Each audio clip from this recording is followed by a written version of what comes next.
Good morning, guys. Happy Friday from a cold, wet Tennessee. Though right now I don't have it as bad as everybody else. Seeing some videos from like Travis over at the Prepared Homestead and all the snow they were getting in Missouri, or Lucky Dame's live stream and the snow day because of the cold and the wind and everything. You know, it brings me to the point of this video. It's going to be an interesting year, as if I'd have to tell anybody that. But with all this weather, okay, that we've had, seeing, Texas, ERCOT going through, well, we think we can handle the cold spell in Texas this year. Gee, thanks. Okay. I decided yesterday evening to do a little bit of research and kind of try to figure out what the year is going to bring for us. And it's kind of enlightening. Okay.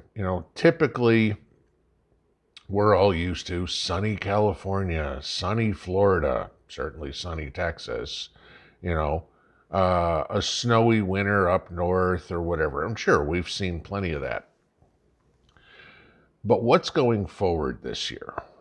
And how does that affect our water, which of course affects our food?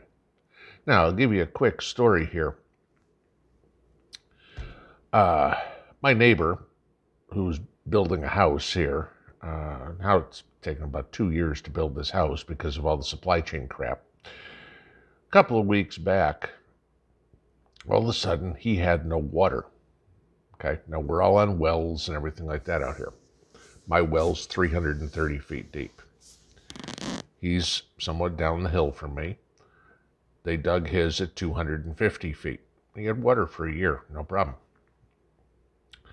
But in the winter, Norris Lake, which is where I live near, the Tennessee Valley Authority drops the level of the lake. Now, Norris Lake provides drinking water for many states in the Tennessee Valley, okay, provides hydroelectric power, but they drop the level of the lake in the winter because figuring there's a bunch of snow up north and it's going to melt and it's going to come down and fill the lake back up.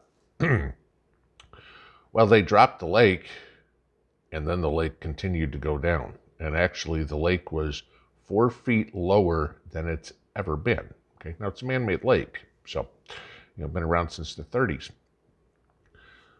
All of a sudden, he's pumping mud out of his pump. And so we had to go dig his well deeper. Not exactly something that's cheap, or not exactly something that you want to be doing in an SHTF situation. But it brought me to this. So I got digging around to find out what the forecast, if you will, for the rest of the year is. For everybody. Started with me, and then I kind of took it out to looking for all of you guys too. And Farmer's Almanac, y'all know that, puts together a annual temperature and precipitation forecast for the year. And sure, while meteorology is certainly a science, it's not an exact science. Okay, weathermen are wrong a lot. We know that. But so I went as much as I could on their data and I back tested it just for my area here. And actually it was pretty accurate. Now I can only back test it for the last 3 months. But it talked about our temperatures being lower than normal, which they were. And the only time we had more than expected precipitation was in December, which was actually correct as well. So I want you to take a look at this map here real quick. Okay.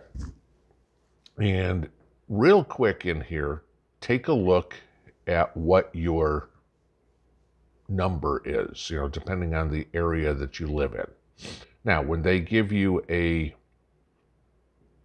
forecast for the year, it's by this region, okay? They're not going to be able to go, oh, here's the forecast for Omaha, Nebraska. That's a little too specific, but they're going to get into the general areas. So I took a look at this. And I started with my area, obviously, and it was a little concerning, okay? March and April, hey, we're supposed to have above normal temperatures. Cool, I'm all for an early spring. May, June, above normal temperatures, but May, significantly lower precipitation. Okay? You know, to the point of 3 inches less than we normally get. Well, that's planting season. Okay, how am I going to prepare for that? So then I look out a little further.